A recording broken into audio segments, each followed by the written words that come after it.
आज मैं लेकर के आई हूँ कहानी का अंतिम भाग। अगर आपने इस कहानी के पिछले भागों को नहीं सुना है तो उसका लिंक मैं डिस्क्रिप्शन बॉक्स में दे दूँगी। तो चलिए आगे की कहानी शुरू करते हैं। 2 दिन बाद कल नव्या को लंदन जाना था। घर में सब लोगों को यह बात पता थी।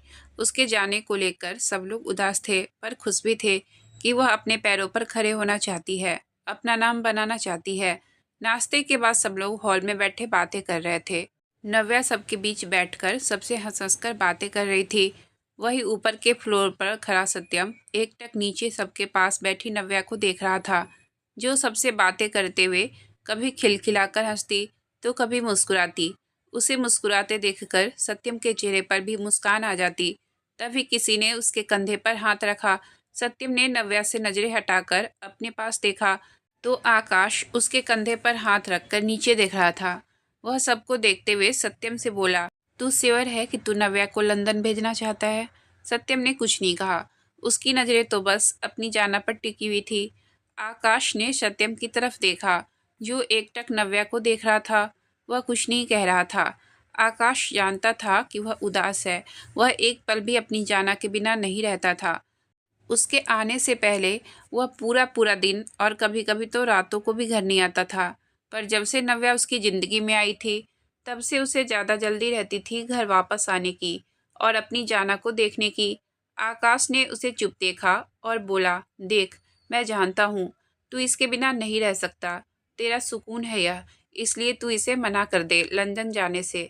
सत्यम अभी भी कुछ नहीं बोला, बस वहाँ से स्टडी रूम की तरफ बढ़ गया। वह स्टडी रूम में आया और अपनी सीट पर बैठकर आंखें बंद कर सर पीछे टिका दिया। आकाश भी उसके पीछे ही आ गया और उसके सामने वाले सोफे पर बैठकर उसे देखने लगा। तभी कुछ टाइम बाद सत्यम आंखें बंद किए हुए ही बोलने लगा, मानता हूँ मेरी प्रिंसेस मेरा सुकून है, मेरे खुश रहने की, मुस्कुराने की, यहाँ तक कि अब तो मेरे जिंदा रहने की वजह भी वही है। पर मैं अपनी खुशी के लिए उसके सपनों को उससे नहीं छीन सकता, उसे आगे बढ़ने से नहीं रोक सकता। यह बोलकर उसने अपनी आंखें खोल आकाश की तरफ देखा, जो उसे ही देख रहा था। फिर सत्यम आगे बोला, यह मेरा फैसला था आकाश, कि मैं अपनी जाना को आगे बढ़ते हुए देखूं, उसे अपने पैरों पर खड़े होते हुए देखूं, उसे इतना मजबूत बनाऊं कि उसे कभी किसी के सहारे की ज़रूरत ना पड़े। मैं चाहता हूं कि मेरी प्रिंसेस को यह दुनिया मेरे नाम से नहीं बल्कि मुझे उसके नाम से जाने। और मुझे पता है कि एक दिन मेरी प्रिंसेस ज़रूर मेरा यह सपना पूरा करेगी। आकाश ने उसकी बात सुनकर कुछ नहीं कहा, बस मुस्कुराकर हाँ में गर्दन हिला दिया। तभी सत्यम भी मुस्कुराते हुए उसे देखकर बोला, और मेरा क्या है, जब मुझे मेरी जाना की याद आएगी तो मैं उसके पास चला जाऊंगा उससे मिलने। रात के समय सब लोग डिनर करके अपने रूम में जा चुके थे। राहुल और शिवी के रूम में राहुल शिवी को अपनी बाहों में भरे बेड पर लेटा हुआ था। शिवी भी उसके सीने पर सर रखे आराम से लेटी हुई थी। शिवी राहुल की तरफ देखी और बोली, राहुल। राहुल, हाँ शिवी, तुम्हें क्या लगता है कि नव्या भाई के बिना रह लेगी? उसे हर चीज में भाई पर डिपेंड होने की आदत हो चुकी है। शाम को जब तक भाई घर नहीं आ जाते तब तक वह डिनर नहीं करती, तो उनके बिना इतनी दूर रहना। उसकी बात सुनकर राहुल उसके बालों में हाथ चलाते हुए बोला, जानता हूँ, पर अगर भाई ने फैसला लिया है तो सोच समझ कर ही लिया होगा। और वैसे भी इस बार तो खुद भाभी ने उनकी बात पर एग्री किया है, तभी भाई माने हैं उन्हें खुद से दूर भेजने के लिए। फिर कुछ रुक कर, और वैसे भी भाई का जब मन होगा वह भाभी को मिलने जा सकते हैं, और भाभी भी तो छुट्टियों में आएंगी ही हम सबसे मिलने। उसकी बात सुनकर शिवी ने हाँ में गर्दन हिलाई और बोली, हाँ यह तो है, और वैसे भी दोनों ज़्यादा देर एक दूसरे से दूर नहीं रह सकते। उसकी बात सुनकर राहुल ने एक झटके से उसे खुद के नीचे किया और खुद उसके ऊपर जाकर उसके चेहरे को देखते हुए मदहोशी से उसके कान में बोला, दूर तो हम भी नहीं रह सकते जान, वह तो आप ही हैं जो पूरा दिन काम का बहाना बनाकर हमसे दूर भागती हैं। वहीं उसकी बात सुनकर शिवी शर्मा गई। उसकी गर्म सांसों को अपनी गर्दन पर महसूस कर वह सिहर गई। तभी राहुल ने उसके गाल पर हाथ रखा और दूसरे गाल को चूमते हुए बोला, जान, क्या मुझे इजाज़त है कि मैं अपनी जान के साथ कुछ हसीन पल बिता सकूं, उसे अपने प्यार के रंग में रंग सकूं। शिवी ने उसे देखा और फिर मुस्कुराते हुए हाँ में गर्दन हिलाकर अपनी नज़र झुका ली। वही राहुल भी मुस्कुरा दिया और उसके होठों पर अपने होठ रख दिए और दोनों ही अपने प्यार की हसीन दुनिया में खो गए। वही सत्यम के रूम में सत्यम जब रूम में आया तो नव्या रूम में नहीं थी। सत्यम इधर उधर देखने लगा। तभी उसकी नज़र बालकनी में रेलिंग के पास खड़ी अपनी प्रिंसेस पर गई। सत्यम उसकी तरफ बढ़ गया और उसने पीछे से जाकर नव्या की कमर पर अपनी बाहें लपेट दी और उसके कंधे पर अपना सिर रख दिया। पहले तो नव्या घबरा गई, पर सत्यम की छुअन महसूस कर शांत खड़ी रही। सत्यम ने उसके कंधे को चूमा और बोला, आप यहाँ क्या कर रही हैं प्रिंसेस? ठंडी है, अगर आप बीमार हो गई तो? नव्या ने कुछ नहीं कहा, बस सत्यम के हाथ जो उसके पेट पर लिपटे हुए थे उन पर अपने हाथ रख लिए। कुछ टाइम दोनों ऐसे ही खड़े रहे और एक दूसरे की बाहों में। दोनों के बीच खामोशी थी, पर उस खामोशी में भी एक सुकून था। तभी कुछ टाइम बाद सत्यम ने नव्या को अपनी तरफ घुमाया और उसके बालों को संवारते हुए बोला, जाना, वहाँ कोई भी परेशानी आए तो तुरंत मुझे फ़ोन करना। मैंने सारे इंतजाम कर दिए हैं, फिर भी अगर कोई भी परेशानी हो तो मुझे या राहुल को उसी समय फ़ोन कर देना। नव्या जो सत्यम को एकटक देख रही थी, अचानक ही उसने अपने पंजे पर खड़े होकर सत्यम के होठों पर अपने होठ रख दिए। सत्यम उसके ऐसा करने से हैरान होकर अपनी जगह पर जम गया, पर उसने नव्या को अपनी कमर से थाम लिया। वही नव्या बस सत्यम के होठों को चूम रही थी, चूम क्या चूस रही थी, क्योंकि नव्या को अभी भी किस करना तो आता नहीं था, पर वह कभी उसके नीचे वाले होठ को तो कभी ऊपर वाले होठ को अपने होठों के बीच लेकर चूस रही थी। सत्यम बस शांत होकर उसे महसूस कर रहा था। सत्यम यह महसूस कर पा रहा था कि नव्या की किस में आज एक बेताबी एक तरफ थी। भले ही उसे अच्छे से किस करना नहीं आता हो, पर आज वह बहुत बेसब्री से उसके होठों को सख्त और काट रही थी। जब सत्यम से और कंट्रोल नहीं हुआ तो उसने नव्या को कमर पर अपनी पकड़ मजबूत कर उसे खुद के और करीब खींच लिया और उसे घुमाकर दीवार से लगा दिया और उसके होठों को बेताबी से चूमने लगा। आज सत्यम की किस्में भी एक तरफ एक बेताबी थी।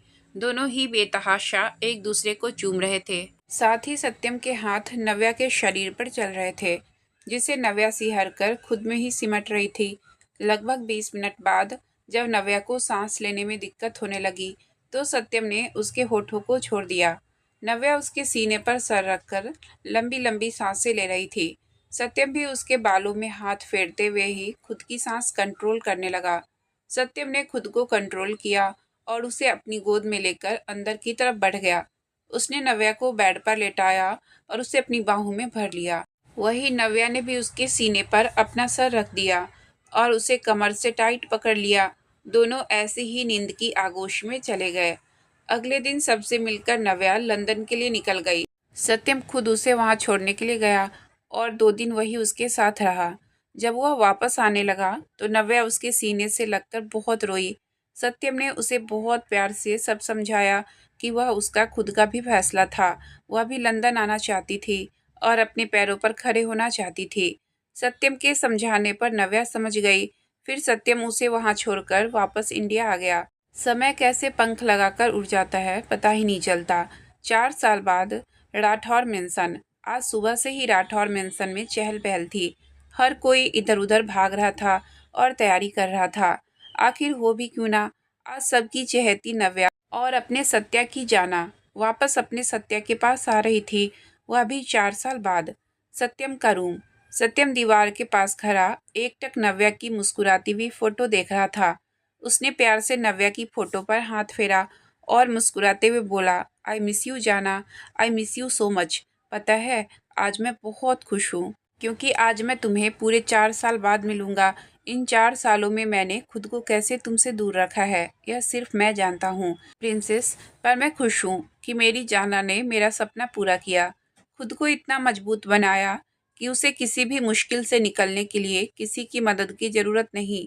तड़प रहा हूँ जाना, तुम्हें अपनी बाहों में भरने के लिए, तुम्हें जी भर कर प्यार करने के लिए। अब मुझे बिल्कुल भी बर्दाश्त नहीं हो रहा है जाना। जल्दी से जल्दी तुम्हें अपनी बाहों में भरना है, प्लीज जल्दी मेरे पास आ जाओ। तभी सत्यम के रूम का दरवाज़ा खुला।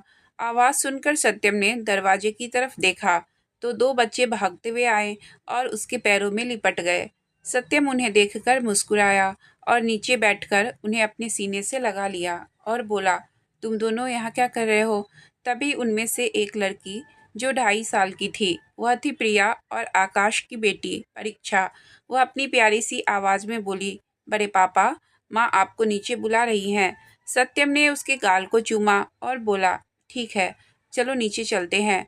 यह बोलकर उसने दोनों बच्चों को उठाया और रूम से निकलकर नीचे की तरफ बढ़ गया। तभी दूसरा बच्चा, जिसका नाम शिविर था, शिवी और राहुल का बेटा, जो कि 3 साल का था, वह बोला, आज बड़ी माँ आ रही है ना बड़े पापा। सत्यम ने उसकी बात सुनकर मुस्कुराकर हाँ में गर्दन हिलाई। तो शिविर बोला, अब मैं बड़ी माँ को कहीं नहीं जाने दूंगा, उनको हमेशा अपने पास रखूंगा, उनके साथ खूब खेलूंगा। उसकी बात सुनकर परीक्षा भी चहकते हुए बोली, मैं भी, हम दोनों बड़ी माँ के साथ खेलेंगे, खूब एंजॉय करेंगे। यह बोलकर वह दोनों हंसने लगे। वही उनकी बात सुनकर सत्यम भी उन्हें देख मुस्कुराते हुए धीरे से बोला, इस बार तो मैं भी उसे हमेशा के लिए अपने पास पकड़कर रख लूँगा, कहीं नहीं जाने दूंगा। वह दोनों बच्चों को लेकर नीचे आ गया और डाइनिंग टेबल की तरफ बढ़ गया। उसने दोनों बच्चों को चेयर पर बैठाया और खुद भी अपनी चेयर पर बैठ गया। बाकी सभी आकर अपनी अपनी चेयर पर बैठ गए। अखिलेश जी और आरती जी भी वही थे। सत्यम ने उन्हें भी हमेशा के लिए राठौर मेंशन में शिफ्ट करवा लिया था। शिवी और प्रिया ने मिलकर सबके लिए नाश्ता सर्व किया। सब लोग अपना अपना नाश्ता करने लगे। तभी अविनाश जी सत्यम को देखकर बोले, सत्यम, नव्या की फ्लाइट कब तक लैंड होगी? सत्यम ने उनकी तरफ देखा और बोला, दोपहर 12 बजे तक। तभी आरती जी बोली, और उसे एयरपोर्ट लेने कौन जा रहा है? सत्यम कुछ बोलता उससे पहले ही आकाश और राहुल एक साथ बोले, मैं लेने जाऊंगा भाभी को। उसकी बात सुनकर शिविर और परीक्षा भी चहकते हुए बोले, तो हम भी चलेंगे। शिविर, बड़ी माँ को लेने हम भी चलेंगे आपके साथ पापा। उनकी बात सुनकर सत्यम ने उन सबको देखा, फिर नाश्ता करते हुए बोला, प्रिंसेस ने सबको आने से मना कर दिया है। उसकी बात सुनकर सब उसकी तरफ देखने लगे।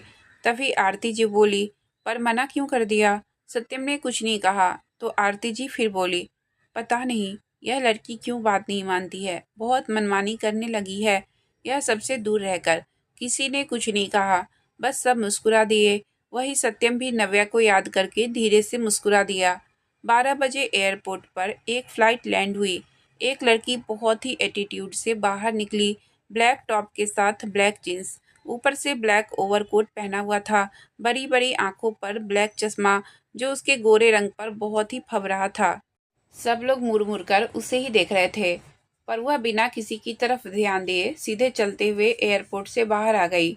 तभी उसके सामने एक बहुत ही महंगी और चमचमाती ब्लैक कलर की गाड़ी आकर रुकी। ड्राइवर ने उतरकर दरवाज़ा खोला तो वह लड़की अंदर बैठ गई। ड्राइवर ने उसका सामान डिक्की में रखा और गाड़ी में बैठकर गाड़ी आगे बढ़ा दी। वह लड़की खिड़की से बाहर देखते हुए गहरी सांस लेकर अपने मन में बोली, बस कुछ पल और सत्या, फिर आपकी जाना आपके साथ होगी, आपकी बाहों में। मैं जानती हूँ जितना इन 4 सालों में मैं तड़पी हूँ आपके बिना, आप भी मेरे बिना उतना ही बेचैन थे। पर अब हमारा इंतज़ार खत्म हुआ और अब आपकी जाना हमेशा आपके पास आपकी बाहों में रहेगी। यह बोलकर उस लड़की ने अपना सर पीछे सीट से टिका दिया और आंखें बंद कर ली। जी हाँ, यह लड़की कोई और नहीं बल्कि सत्यम की जाना थी। एक झटके से गाड़ी रुकी, जिस वजह से नव्या आगे की सीट से टकराते टकराते बची, पर उसने खुद को संभाल लिया और ड्राइवर की तरफ देखा और बोली, क्या हुआ काका? ड्राइवर, पता नहीं बिटिया, सामने रोड पर कोई गिरा पड़ा है। नव्या, तो जाइए और देखिए उसे, शायद किसी को हमारी मदद की ज़रूरत हो। ड्राइवर ने उसकी बात सुनकर आसपास देखा तो वह लोग अभी एक सुनसान रोड पर थे, जहाँ ज़्यादा गाड़ियों की आवाजाही नहीं थी और अभी तो पास में कोई दिखाई भी नहीं दे रहा था। तभी नव्या के बोलने पर वह ड्राइवर हिचकिचाते हुए गाड़ी से बाहर निकला, पर उसने नव्या को गाड़ी में रहने को ही कहा। ड्राइवर धीरे से चलते हुए उस इंसान के पास पहुंचा और उसे आवाज़ दी, पर वह इंसान नहीं उठा। ड्राइवर ने उसे सीधा करने के लिए उसके कंधे पर हाथ रखा। तभी वह इंसान एक झटके से पलट गया और उसने एक इंजेक्शन ड्राइवर की गर्दन में चुभा दिया। ड्राइवर उसी समय बेहोश हो गया। तभी वह आदमी उठा, उसने व्हिसल बजाई तो कुछ आदमी जो छुपकर बैठे हुए थे वह जल्दी से बाहर आ गए। नव्या जो गाड़ी में बैठकर यह सब देख रही थी, एक पल को यह सब देखकर वह चौंक गई, फिर जल्दी ही उसकी आंखें गहरी हो गई। तभी वह आदमी गाड़ी की तरफ बढ़े उन्होंने गाड़ी का दरवाज़ा खोला और नव्या को पकड़कर बाहर निकाला और उसके सिर पर बंदूक रखकर बोला, चुपचाप हमारे साथ चल, कोई होशियारी मत करना। नव्या ने कुछ नहीं कहा, बस चुपचाप उनके साथ चली गई। उसे देखकर ऐसा लग रहा था जैसे वह अपनी मर्जी से उनके साथ जाना चाहती हो। सत्यम अपने रूम में बैठकर लैपटॉप पर अपना काम कर रहा था, पर उसका ध्यान बार बार अपनी घड़ी की तरफ जा रहा था, क्योंकि उसकी जाना के आने का टाइम हो चुका था। किसी भी वक्त उसकी प्रिंसेस उसके पास होगी। सत्यम से बिल्कुल इंतजार नहीं हो रहा था। वह बेसब्री से अपनी जाना का इंतजार कर रहा था। तभी उसके फ़ोन पर एक बीप की आवाज़ आई।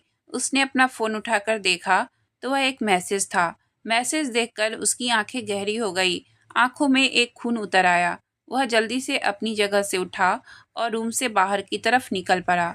उसने जाते जाते आकाश और राहुल को भी मैसेज कर दिया और खुद अपनी गाड़ी में बैठकर वहां से निकल गया।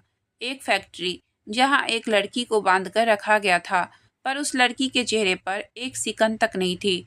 उसके सामने कम से कम 10 आदमी खड़े थे, जो बिल्कुल गुंडों की तरह लग रहे थे। उन सब के हाथों में बंदूक थी, पर उस लड़की को देखकर ऐसा लग रहा था कि उसे इन सब से कोई फर्क नहीं पड़ रहा हो। तभी एक आदमी जिसकी उम्र कुछ 50 साल होगी और एक लड़की जिसकी उम्र 27-28 साल थी, चलकर उस फैक्ट्री के अंदर आए। वह आदमी आकर नव्या के सामने खड़ा हो गया और बोला, तो यह है सत्यम राठौड़ की बीवी, पर कोई बात नहीं, ज़्यादा देर तक नहीं रहेगी। जल्द ही इन दोनों का तलाक होगा और मेरी बेटी मीना बनेगी सत्यम की बीवी और राठौर खानदान की बहू। दरअसल यह थे मिस्टर दयालचंद रावत। 4 महीने पहले एक पार्टी में उनकी बेटी मीना ने सत्यम को देखा था। तब से ही वह उसकी पर्सनालिटी की तरफ आकर्षित हो गई थी। वह किसी भी हालत में सत्यम को पाना चाहती थी। यह बात उसने अपने पिता यानी कि दयालचंद रावत को बताई तो खुश हो गए, क्योंकि उन्हें तो बस सत्यम के साथ रिश्ता जोड़ना था, जिससे वह उसकी प्रॉपर्टी को अपने नाम कर सके। पर बाद में उन्हें पता चला कि सत्यम की शादी हो चुकी है। उन्होंने यह भी पता कर लिया था कि सत्यम की बीवी यानी कि नव्या यहाँ पर नहीं है, इसलिए बिजनेस के बहाने वह लोग सत्यम के करीब जाने लगे। एक डील की वजह से उन्हें सत्यम के साथ काम करने का मौका मिल गया। इस काम के दौरान मीना ने सत्यम के नज़दीक जाने की बहुत कोशिश की, पर असफल रही। वही सत्यम भी उसकी हर हरकत नोट कर रहा था, पर उसने उस पर ध्यान नहीं दिया। आज उन लोगों को पता चला था कि सत्यम की बीवी यानी कि नव्या वापस आ रही है, तो इसलिए उन्होंने रास्ते में ही नव्या को किडनैप करवा लिया, ताकि उसके जरिए सत्यम को मजबूर करके उसकी शादी मीना से करवा दी जाए। पर उन्हें कहाँ पता था कि वह नव्या जो उनके सामने मौजूद थी, वह उस नव्या से बहुत अलग थी, जो लंदन जाने से पहले थी। मिस्टर रावत की बात सुनकर नव्या मुस्कुराई और बोली, और आपको ऐसा क्यों लगता है कि मेरे सत्या मुझे छोड़कर आपकी इस बेटी से शादी करेंगे, जबकि वह पहले से ही शादीशुदा हैं? और आप कैसे बाप हैं जो एक शादीशुदा इंसान के साथ अपनी बेटी की शादी करवाना चाहते हैं? उसकी बात सुनकर मीना गुस्से में नव्या की तरफ बढ़ी और उसके पास आकर बोली, बकवास बंद करो अपनी। तुम कोई नहीं हो सत्यम की। उसकी बीवी बनने का हक सिर्फ मेरा है। बस कुछ देर, फिर मैं बनूंगी मिसेज मीना सत्यम राठौर, और तुम सत्यम की जिंदगी से हमेशा के लिए बाहर हो जाओगी। उसकी बात सुनकर नव्या जोर जोर से हंसने लगी। उसे हंसता हुआ देखकर सब लोग उसे देखने लगे। उसे हंसता देखकर मीना गुस्से में नव्या को मारने के लिए उसकी तरफ बढ़ी, पर अचानक ही वहां चटाक की आवाज आई। सब लोग हैरान रह गए। सबने देखा कि नव्या उस कुर्सी पर आराम से पैर पर पैर चढ़ाकर बैठी हुई थी, जिस पर उसे बांधा गया था। सब लोग उसे देखकर हैरान थे। रावत और उसके गार्ड्स भी नव्या को हैरानी से देख रहे थे। मीना भी गाल पर हाथ रखकर नव्या को देख रही थी। उसका गाल लाल हो चुका था। उसके पूरे गाल पर नव्या की उंगलियों के निशान पड़ चुके थे। नव्या ने उसकी तरफ देखा और टेढ़ा मुस्कुराकर बोली, तुम लोगों को क्या लगा मुझे पकड़ना इतना आसान है? नहीं, मैं खुद यहाँ आई हूँ तुम लोगों के साथ, ताकि मैं अपनी और अपने सत्या की जिंदगी के सभी दुश्मनों को खत्म कर सकूं। और हाँ, सबसे इम्पोर्टेंट बात है, तुम लोगों ने मुझे पहले वाली नव्या समझने की गलती कर दी है, पर मैं अब वह नव्या नहीं हूँ। मैं अपने डेविल किंग की क्वीन हूँ, तो तुम समझ सकते हो कि डेविल किंग की क्वीन उसके जैसे डेविल ही होगी। उसकी बात सुनकर मिस्टर रावत गुस्से में भर गए। उन्होंने अपने आदमियों को देखा और नव्या को पकड़ने के लिए बोला। उनके बोलने पर उसके आदमी नव्या की तरफ पकड़ने के लिए बढ़े, पर कुछ ही टाइम में नव्या ने उन सबको धूल चटा दी। मिस्टर रावत और मीना तो उसे देखते ही रह गए। तभी फैक्ट्री का दरवाजा खुला और आकाश और राहुल के साथ सत्यम अंदर आया।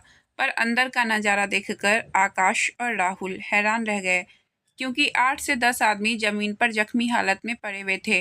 रावत और मीना भूत बने नव्या के सामने खड़े थे, जो एक क्वीन की तरह पैर पर पैर चढ़ाकर उनके सामने कुर्सी पर बैठी थी। राहुल आकाश की तरफ झुका और उसके कान में बोला, यह हमारी भाभी ही है ना? मतलब कहीं मैं कोई सपना तो नहीं देख रहा हूँ? आकाश ने उसकी बात सुनी तो नव्या को देखते देखते बोला, नहीं, यह सपना नहीं है, यह हमारी नव्या ही है, बस पहले से स्ट्रांग हो गई है। राहुल, सिर्फ स्ट्रांग? यह तो बिल्कुल भाई के जैसे लग रही है। आकाश, हाँ तो उसकी बीवी है तो उसके जैसे ही लगेगी। सत्यम की नव्या, डेविल किंग की डेविल क्वीन। यह बोलकर वह मुस्कुरा दिया और उसके साथ ही राहुल भी मुस्कुरा दिया। तभी उन दोनों ने सत्यम की तरफ देखा, जो नव्या को ही एकटक देख रहा था। आकाश उसके पास गया और धीरे से बोला, भाई तेरी ही है, पर ऐसे तो मत देख, वरना नजर लग जाएगी। उसकी बात सुनकर सत्यम नव्या को देखते हुए ही बिना एक्सप्रेशन के बोला, यह मेरी ही है, इसलिए मैं इसे तारूं या जो मर्जी करूं, तुझे उससे क्या? उसकी बात सुनकर आकाश का मुंह बन गया। तभी नव्या का ध्यान दरवाजे की तरफ गया, जहां आकाश और राहुल के साथ खड़ा सत्यम एकटक उसे ही देख रहा था। नव्या की नजरें उसकी नजरों से जा मिली। दोनों एकटक दूसरे की आंखों में देखने लगे। बहुत कुछ था उनकी आंखों में, बहुत सारे जज्बात थे। 4 साल बाद आज दोनों ने एक दूसरे को ऐसे सामने देखा था। तभी मीना की नज़र भी सत्यम पर गई। उसे देखकर मीना की आंखों में चमक आ गई। उसने रोने का नाटक किया और सत्यम की तरफ बढ़ते हुए बोली, सत्यम, अच्छा हुआ आप आ गए। देखिए ना, यह लड़की कितनी बदतमीज है। इसने पापा के साथ बदतमीजी की है, मुझे भी थप्पड़ मारा, और तो और देखो ना, इसने कैसे पापा के गार्डों को इतनी बेरहमी से मारा है। मुझे तो यह लड़की साइको लगती है, पूरी पागल हो चुकी है। यह बोलते हुए वह सत्यम के सामने जा खड़ी हुई और सत्यम को देखने लगी, पर सत्यम का ध्यान तो अभी भी नव्या पर ही था। सत्यम को नव्या की तरफ देखते हुए देखकर मीना की मुट्ठियां गुस्से से भीज गई। वह सत्यम के बिल्कुल नजदीक जा खड़ी हुई और उसके हाथ को पकड़ते हुए बोली, आप सुन रहे हो ना, मैं आपसे क्या कह रही हूँ? मीना के हाथ पकड़ने से सत्यम ने नव्या से ध्यान हटाकर उसकी तरफ देखा। नव्या को देखते हुए जो आंखें नम और प्यार से भरी हुई थी, वही आंखें मीना को अपना हाथ पकड़ा हुआ देखकर गुस्से से लाल हो गई। सत्यम ने जोर से मीना का हाथ झटका तो वह खुद को संभाल नहीं पाई और जमीन पर गिर गई। सत्यम अभी भी गुस्से से उसे ही देख रहा था। वह अपना दांत पीसते हुए बोला, तुम्हारी हिम्मत कैसे हुई मेरी बीवी के बारे में बकवास करने की? और तो और तुमने और तुम्हारे बाप ने इसे किडनैप करके बहुत बड़ी गलती कर दी है, इसकी कोई माफ़ी नहीं है। तुम लोगों को क्या लगा मैं चुप हूँ तो मुझे पता नहीं है कि तुम दोनों बाप बेटी क्या करने की कोशिश कर रहे थे? अब तुम दोनों देखो मैं तुम दोनों के साथ क्या क्या करता हूँ। यह बोलकर उसने राहुल की तरफ देखा और कुछ इशारा किया तो राहुल ने हाँ में गर्दन हिलाई। सत्यम उठकर खड़ा हो गया। मीना के साथ साथ उसके बाप की हालत भी खराब हो गई थी। तभी कुछ गार्ड्स अंदर आए और उन दोनों बाप बेटी को पकड़ कर ले गए। वह दोनों बस खुद को छोड़ने के लिए चिल्लाते रहे, पर किसी ने उनकी नहीं सुनी। सत्यम के गार्डों ने मिस्टर रावत और मीना को लेकर चले गए। वह दोनों चिल्लाते रहे, खुद को छोड़ने के लिए कहते रहे, पर किसी पर कोई असर नहीं हुआ। आकाश और राहुल ने सत्यम की तरफ देखा, जिसकी नज़रें वापस अपनी जाना पर टिक चुकी थी। फिर उन्होंने नव्या की तरफ देखा, जिसका ध्यान भी सत्यम पर ही था। उन दोनों को ऐसे देखकर आकाश ने राहुल को इशारा किया तो दोनों मुस्कुराते हुए नव्या की तरफ बढ़ गए। दोनों जाकर नव्या के सामने खड़े हो गए।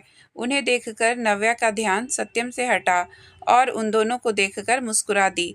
राहुल जल्दी से उसके गले लग गया और खुश होते हुए बोला, भाभी कैसी हो आप? आपको पता है हमने आपको कितना मिस किया। अब हम आपको कहीं भी जाने नहीं देंगे। उसकी बात सुनकर नव्या मुस्कुरा दी और उसकी पीठ पर हाथ रखकर उसे गले लगाते हुए बोली, मैंने भी आप सबको बहुत मिस किया।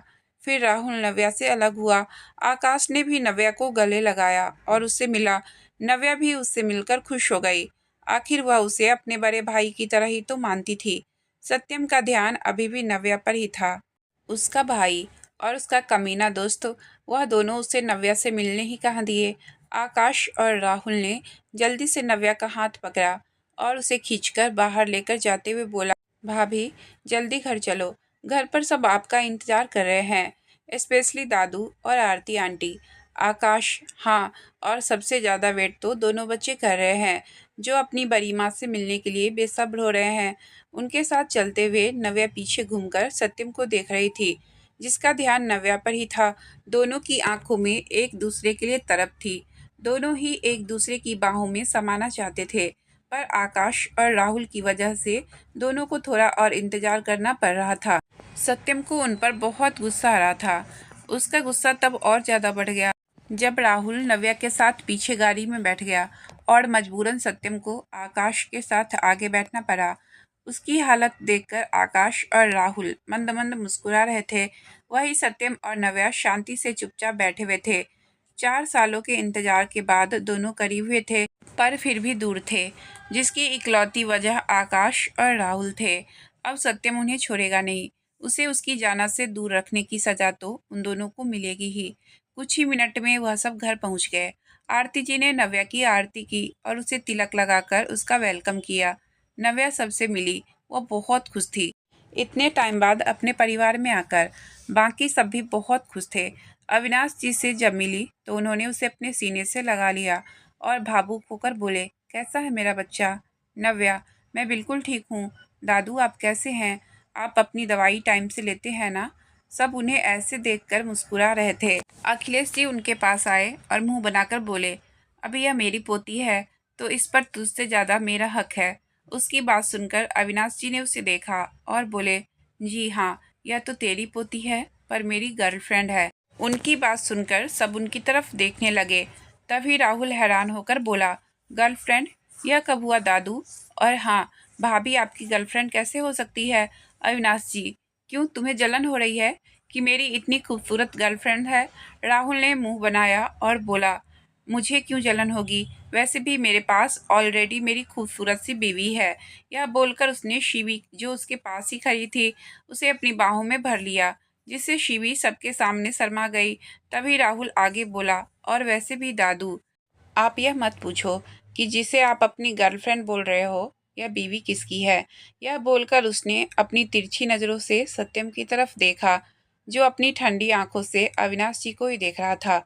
राहुल की बात सुनकर बाकी सभी उसे देखने लगे। नव्या ने भी उसकी तरफ देखा, पर सत्यम बिना कुछ बोले वहां से ऊपर से स्टडी रूम में चला गया।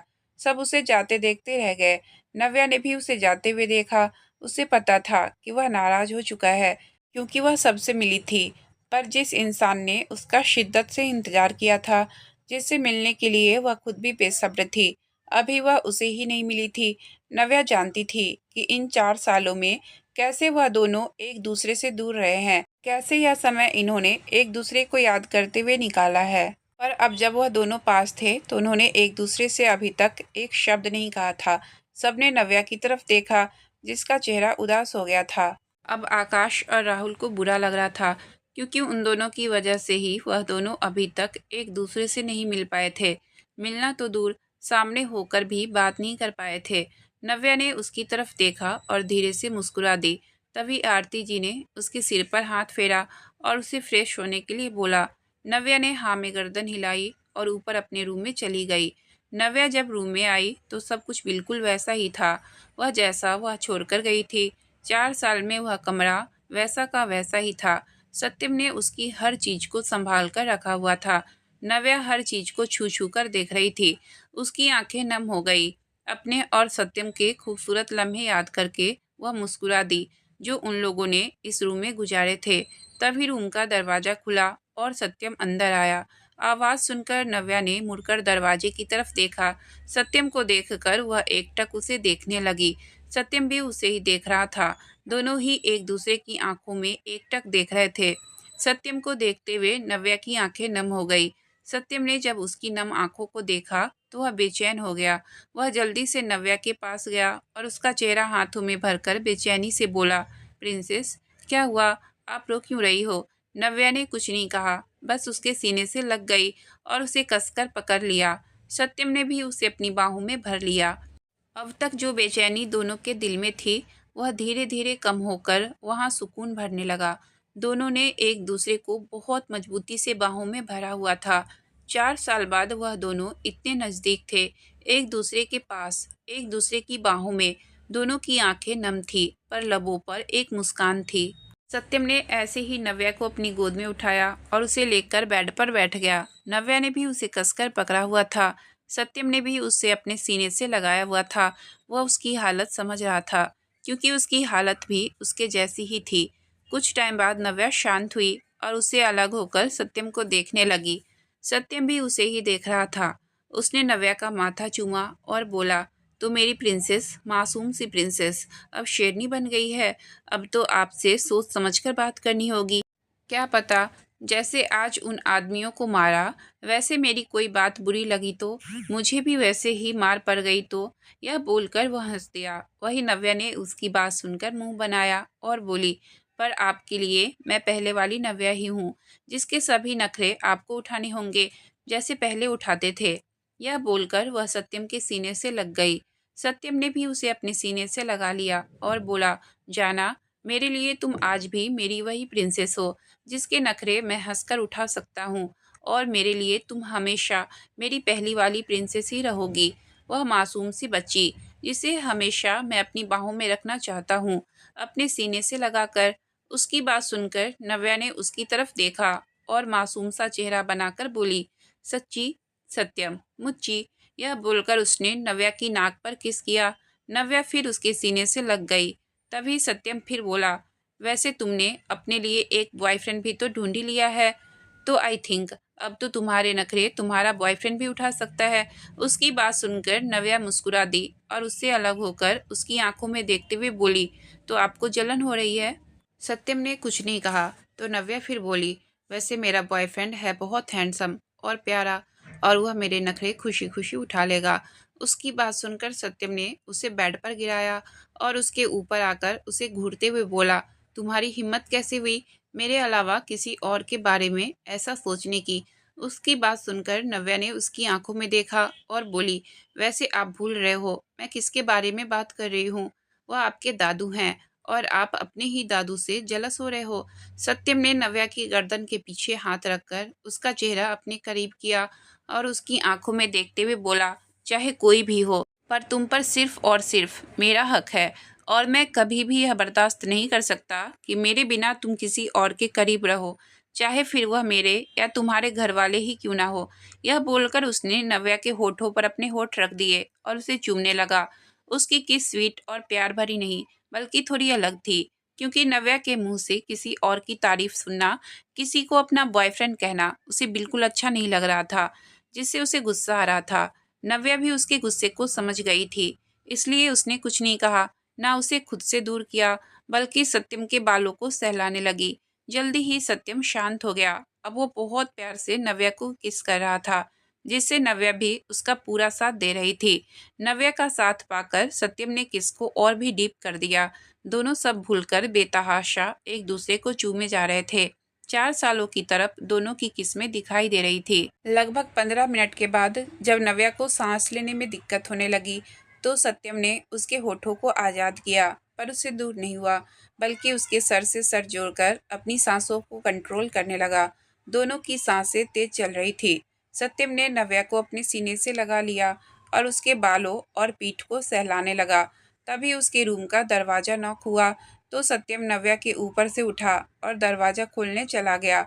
वही नव्या भी वॉशरूम में चली गई। फिर सत्यम ने दरवाज़ा खोला तो सर्वेंट ने उसे डिनर के लिए बोला। कुछ टाइम बाद सबने साथ में डिनर किया। हमेशा की तरह सत्यम ने अपनी जाना को अपने हाथों से खिलाया। सब लोग इतने टाइम बाद उन्हें ऐसे देखकर खुश थे। सबसे ज़्यादा तो बच्चे खुश थे नव्या से मिलकर, और नव्या भी उन दोनों के साथ बच्ची बनी हुई थी। डिनर के बाद सब लोग हॉल में बैठे और बातें करने लगे। इतने टाइम बाद पूरा परिवार एक साथ था और खुश था। यह देखकर सत्यम भी खुश था। कुछ टाइम बाद सब बड़े अपने अपने रूम में चले गए रेस्ट करने। बाकी सब बैठकर आपस में बातें कर रहे थे, और नव्या, वह तो दोनों बच्चों के साथ बच्ची बनी खेल रही थी। बाकी सब उन्हें देख मुस्कुरा रहे थे। सत्यम, वह तो अपना फेवरेट काम कर रहा था। अपनी जाना को निहारने का। उसकी आंखों में कुछ जज्बात थे, मन में कुछ एहसास थे। उसे यूं बच्चों के साथ देखकर और चेहरे पर एक प्यारी सी मुस्कान। तभी नव्या की नज़र सत्यम पर गई तो उसने आंखों से ही पूछ लिया कि क्या हुआ। तो सत्यम ने बस नामे गर्दन हिला दी और मुस्कुरा दिया। नव्या भी वापस बच्चों के साथ खेलने लग गई। बच्चे भी आज सोने का नाम नहीं ले रहे थे, बस अपनी बड़ी माँ के साथ खेलने में बिजी थे। कुछ देर बाद प्रिया बोली, शिविर परीक्षा, चलो बच्चों अब सोने का टाइम हो गया है। पर बच्चे ने नामे गर्दन हिलाई और नव्या से लिपट गए। नव्या ने भी मुस्कुराकर उन्हें अपनी बाहों में भर लिया। पर शिवी और प्रिया ने बच्चों को अपनी गोद में लिया और उन्हें समझाते हुए बोली, नहीं बेटा, बड़ी माँ को भी रेस्ट करने दो, आप लोग कल सुबह इनके साथ खेल लेना। दोनों बच्चे मान गए और सबको गुड नाइट बोल दिया। शिवी और प्रिया भी उन्हें रूम में ले गई।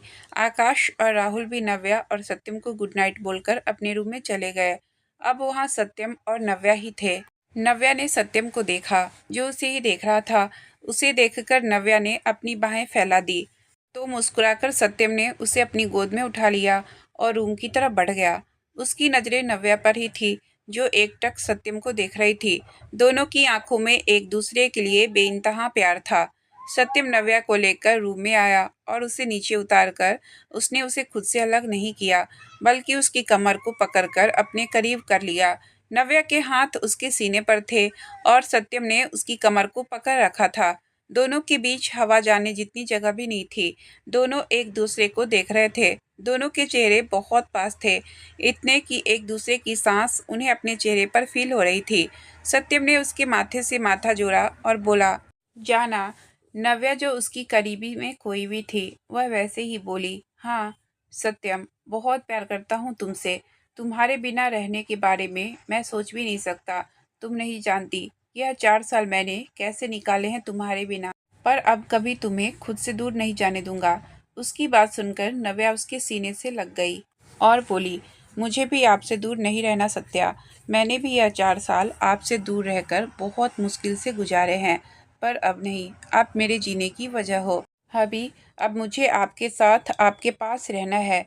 सत्यम ने उसकी बात सुनी तो उसे मजबूती से अपनी बाहों में भर लिया। कुछ देर वह दोनों ऐसे ही खड़े रहे। तभी नव्या उसके सीने से लगे हुए ही बोली, हबी। सत्यम, हाँ नव्या, मुझे भी एक प्यारा सा बेबी चाहिए। मैं भी आपके साथ अपनी फैमिली को आगे बढ़ाना चाहती हूँ। उसकी बात सुनकर सत्यम ने उसे खुद से अलग किया और हैरानी से देखने लगा। नव्या को नीचे परीक्षा और शिविर के साथ देखकर यह तमन्ना सत्यम के मन में भी जागी थी कि उसका और जाना का अंश हो। वह भी अपना बच्चा चाहता था, पर वह अपनी मर्जी उस पर थोपना नहीं चाहता था। इसलिए उसने अपनी चाहत को अपने दिल में ही रख लिया था। उसकी जाना ने उसके दिल की बात खुद ही कह दी। उसने नव्या का चेहरा अपने हाथों में भरा और बोला, आप श्योर हो प्रिंसेस कि आप यह। नव्या ने उसकी बात बीच में ही काटी और बोली, हाँ, मुझे भी अपना बच्चा चाहिए, जो आपके और मेरे प्यार की निशानी होगा, जो बिल्कुल आपकी तरह होगा। सत्यम ने खुश होते हुए उसके होठों पर अपने होठ रख दिए और उसे चूमने लगा। वह पागलों की तरह उसके होठों को चूम रहा था। नव्या भी उसका पूरा साथ दे रही थी। सत्यम की आंखें नम हो गई थी। वह बहुत खुश था। आज उसने ऐसे ही नव्या को अपनी गोद में उठाया और लेकर बेड पर लिटा दिया और खुद उसके ऊपर लेट गया। इस बीच उसकी किस ब्रेक नहीं हुई थी। वह उसके ऊपर वाले होठों को अपने होठों के बीच लेकर सक कर रहा था। वही नव्या भी उसका पूरा साथ दे रही थी। उसके हाथ सत्यम के बाल और पीठ पर घूम रहे थे। सत्यम के हाथ भी नव्या के जिस्म पर यहाँ वहाँ रेंग रहे थे, जिन्हें महसूस कर नव्या सिहर रही थी। सत्यम ने उसका हाथ उसकी टी शर्ट में घुसा दिया और उसके पेट को सहलाने लगा।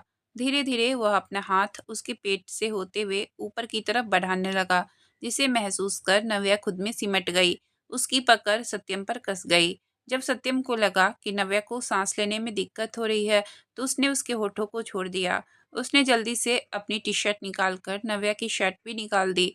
अब नव्या उसके सामने ऊपर से बस इनर वियर में थी। उस समय उसे बहुत शर्म आ रही थी।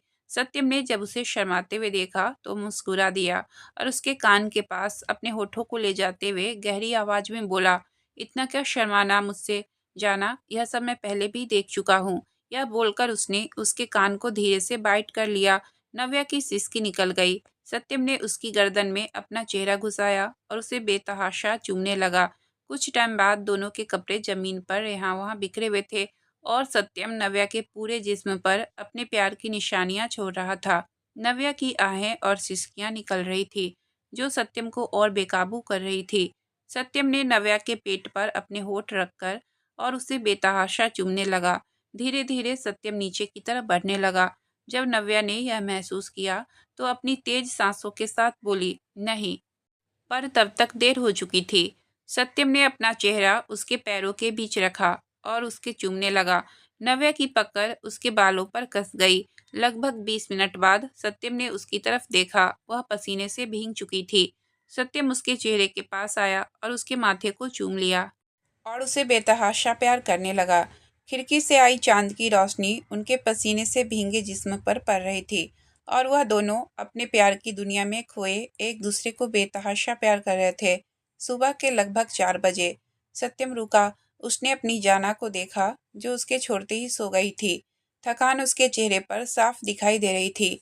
सत्यम ने उसके चेहरे से पसीने को साफ किया और उसे अपनी बाहों में भरकर सो गया। दोनों का 4 सालों का इंतजार उनकी तरफ आज खत्म हुई थी। दोनों का प्यार मुकम्मल था। एक हफ्ते बाद सत्यम अपनी केबिन में बैठा काम कर रहा था, जब उसके केबिन का दरवाजा खुला और कोई अंदर आया। सत्यम ने चेहरा ऊपर करके देखा तो उसकी प्रिंसेस उसकी जाना थी। सत्यम मुस्कुरा दिया। नव्या ने एक बिजनेस सूट पहना हुआ था, जिसमें वह बहुत खूबसूरत लग रही थी, एकदम एक बिजनेस वूमेन की तरह। नव्या माथुर कॉरपोरेशन संभालती थी, जिसमें उसकी मदद राहुल और सत्यम कर रहे थे। नव्या सत्यम के पास आई और उसकी गोद में बैठ गई।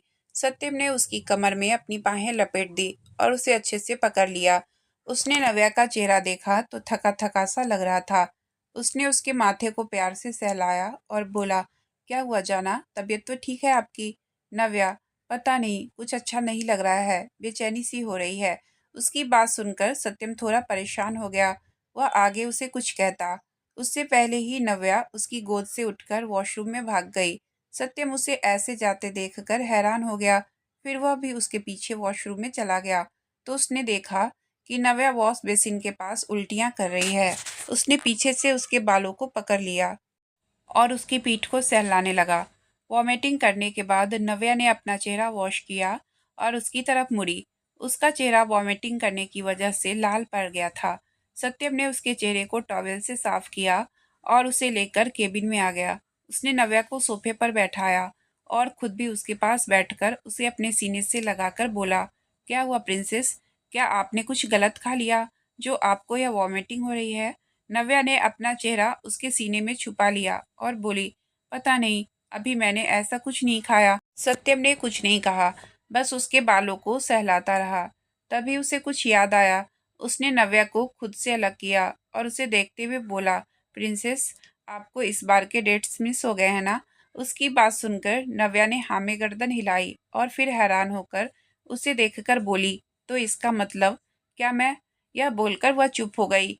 तो सत्यम बोला, पहले चेक कर लेते हैं। उसकी बात सुनकर नव्या ने मासूम सा चेहरा बनाया और बोली, पर अभी मुझ में इतनी हिम्मत नहीं है हॉस्पिटल जाने की। यह बोलकर वह सत्यम के सीने से लग गई।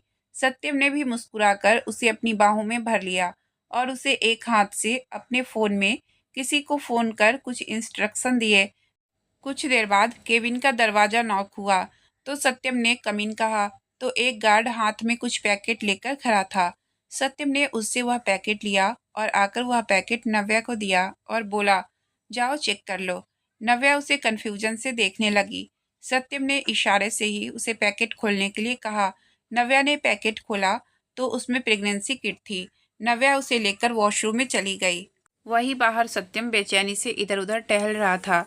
उसे बहुत घबराहट सी हो रही थी कि पता नहीं रिजल्ट क्या आएगा। लगभग 15 मिनट बाद वॉशरूम का दरवाजा खुला और नव्या सिर झुकाए बाहर आई। सत्यम जल्दी से उसके पास गया और उसके चेहरे को पकड़कर ऊपर करके देखने लगा, जैसे पूछ रहा हो कि क्या आया। नव्या ने उसे देखा और धीरे से बोली, मैंने नहीं देखा, मेरी हिम्मत नहीं हो रही थी देखने की। उसकी बात सुनकर सत्यम ने उसे सोफे पर बैठाया और खुद वॉशरूम में चला गया। कुछ टाइम बाद वह बाहर आया तो उसके चेहरे पर मुस्कान और आंखों में आंसू थे। हाथ में प्रेगनेंसी किट पर, जिस पर 2 लाइन शो हो रहे थे। नव्या ने उसे देखा और बोली, क्या आया? सत्यम ने कुछ नहीं कहा, बस उसके पास जाकर जल्दी से उसे अपने सीने से लगा लिया। उसकी आंखों से आंसू बह रहे थे। उसने नव्या के चेहरे को अपने हाथों में भरा और उसके पूरे चेहरे को चूमने लगा और बोला, थैंक यू सो मच जाना, थैंक यू सो मच, मुझे इतनी बड़ी खुशी देने के लिए। मैं बता नहीं सकता आज मैं कितना खुश हूँ। नव्या ने उसकी तरफ देखा, जो उसे ही नम आंखों से एकटक देख रहा था, और धीरे से बोली, इसका मतलब मैं। सत्यम ने जोर से हाँ में गर्दन हिलाई और बोला, yes princess, we are going to be parents. मैं पापा बनने वाला हूँ और आप मम्मा। उसकी बात सुनकर नव्या की आंखों से आंसू बहने लगे। उसने कसकर सत्यम को पकड़ लिया। सत्यम ने भी उसे अपनी बाहों में भर लिया। ना जाने कितनी बार उसने उसका माथा और बालों को चूमा। कुछ टाइम बाद दोनों एक दूसरे से अलग हुए और एक दूसरे को देखकर मुस्कुरा दिए।